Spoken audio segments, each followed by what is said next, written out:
په هرمز تنګي کې یو ځل بیا تېره ورځ ډزې سوي. ایران پر ځینو بیړیو باندې ډزې کړي او په دې کار سره یې نو خپل اوربند مات کړی دي. بلخوا بیا همدا اوس ډونالډ ټرمپ ویلي چې خپل استازي به و اسلام آباد ته د بیا ځل مذاکراتو لپاره د ایران سره استوي. خو ترڅنګ یو اختاریه هم ورکړې ده چې که چیرې دا ځل دوی و دې هوکړې ته ونه رسېږي نو امریکا به پر ایران باندې بیا ځل حمله وکړي. دا ځل به یې پلونه له منځه یوسي او د دې ترڅنګ برېښنا او کوټونه به یې له منځه یوسي. بلخوا بیا په اسلام آباد کې خورا قوي تدابیر نیول سوي تر څو امنیت لا قوي وساتي.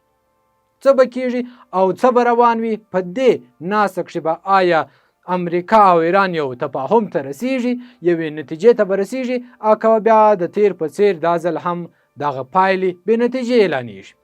د بها انسایټ یوټیوب چینل ته مو ښه راغلاست وایم. عبدالحی بها یم. قدرمنو لیدونکو، لکه څنګه چې تاسو ټولو ته ډېره ښه پته ده چې په تیر وختونو کښې د ایران او امریکا ترمنځ ناسته ترسره شوې وه او دا ناسته بې پایلې پای ته رسېدلې وه. خو دا ځل ډېر وړاندیزونه شته او ډېر امکانات شته چې دا ځل څه ناڅه ښه نتیجه ترلاسه کړي. امریکا ویلي دي چې موږ ورته د دوی په باور باندې خورا قوي او ډېر ښه وړاندیز وړاندې کوو. که یې چیرې ایران ونه مني برعکس به ورباندې حمله وکړو او دا یو ډول اختاریه ده. ایران په اړه څه نه دي ویلي او سبا به په سه شنبه باندې په اسلام آباد کې ناسته ترسره کیږي. بلخوا بیا په اسلام آباد کې د دې ناستې لپاره خورا قوي او د امنیت وړ تدابیر نیول سوي دي. پوهنتونونه رخصت سوي او پر زیاتو ځایونو باندې چیک پوینټونه یا هم پوستې لګول سوي تر څو دغسې یو قوي امنیت وساتي. ګرانو لیدونکو، غواړم چې درته دا موضوع هم یو څه واضح کړم چې هرمز تنګی یعنې څه. هرمز تنګی هغه سمندري لاره ده چې پکښې کې د نړۍ 0% نفت هم د دې لارې څخه تیریږي، چې کم پکښې کې سعودي عربستان، عمان، خپل ایران او داسې نور هیوادونه دي چې له همدې ځایه څخه او له همدې لارې څخه تیل و ټولې نړۍ ته ورکوي. تیر ځل هم داسې څه ترسره سوي وه چې ایران وغوښتله چې دغه هرمز تنګی وتړي. دا هرمز تنګی چې خورا زیات اقتصادي ارزښت لري او د ایران لپاره هم دا خورا زیات ارزښتمند دي، هغه په دې خاطر چې د ایران زیات فیصد نفت د همدې لارې تیریږي. هر کله چې پر ایران باندې امریکا وغواړي چې خپل فشار وارد کړي او ورباندې په زوره څه ومني، نو ایران غواړي چې پر همدغه لار باندې پر امریکا فشار واچوي، د اقتصادي بحران سره مخ کړي. څنګه چې په هرمز تنګي کښې بندش رامنځته کیږي، په همدغه ډول سره په ټوله نړۍ کښې د نفتو بیه خورا لوړیږي.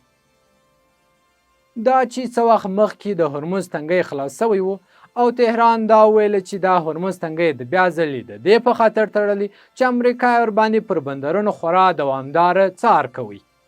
اوس په کار دا دی چې دا هرمز تنګی بیرته خلاص شي. که چیرې دا ژر نسي خلاص نو حتما به د تیلو بیې خورا لوړې سي او کله چې دا بیې لوړیږي نو په دې سره به اقتصادي بحران هم رامنځته کیږي. همدا یو لامل کېدلی سي چې ډونالډ ټرمپ یو ځل بیا کوښښ وکړي تر څو د ایران سره د دوهم ځل لپاره په اسلام آباد کې مذاکرات ترسره کړي.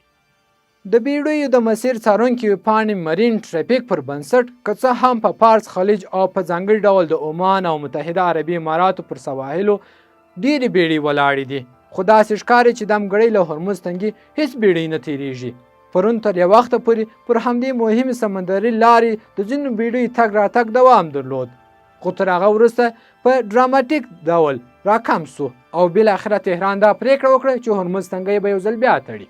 د امریکا او ایران ترمنځ دغه جګړې خورا دوام پیدا کړي او په ټوله سیمه کښې ناامني رامنځته کړي. خو د امریکا په باور باندې هغوی غواړي چې د ایران څخه د اټومي کم وسلې جوړولو اراده چې لري له هغه څخه تیر سي او ایران بیا برعکس همدا نکته خورا کلک نیولې او امریکا ته وایي چې زه به دا څه حتما ترسره کوم. تیر ځل مذاکرات هم پر همدې نکته باندې پای ته ورسېدل چې بې نتیجې شوله. یعنې امریکا غوښته چې ایران د نور له اټومي وسلې جوړونې څخه لاس واخلي، لاس په سر سي، خو ایران ورسره دا خبره بیخي ونه منل. نو دا چې اوس به څه کیږي، آیا په دا مذاکراتو کې به یو نوې بڼه راڅرګنده سي او که نه؟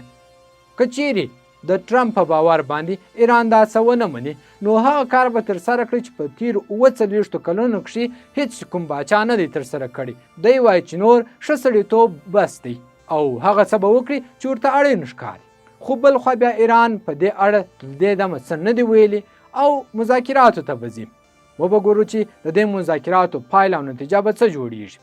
ګرانو لیدونکو، څه به وسي که چیرې د امریکا او ایران ترمنځ دغه دویمه ناسته هم بې نتیجې پای ته ورسیږي؟ څه به وسي که ایران او هرمز تنګی بیا هم نه پرانیزي؟ څه به وسي که چیرې همدغه امریکا یو ځل بیا پر ایران باندې حمله ترسره کړي او اوربند نور بیا ختم سي؟ دا نو هغه څه دي چې په راتلونکي کې پیښیږي. وبه ګورو چې څه پیښیږي، ځکه چې ډېر امید شته چې دغه دویمه ناسته د ایران او امریکا ترمنځ یو نتیجې ته ورسیږي. که چیرې دا نتیجې ته نه رسیږي نو د نورې سیمې پر علاوه افغانستان به هم له خورا سختو شرایطو سره مخ سي. هغه په دې خاطر چې که چیرې تیل نه واردېږي، که چیرې تیل نه صادریږي نو بیه به حتما لوړېږي.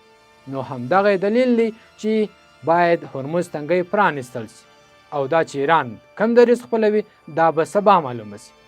د بهاین سایټ همدا ویډیو پر همدې ځای پای ته رسیږي. ما ته اجازه راکړئ، تاسې پر لوی سټیشن ته لاس سپارم.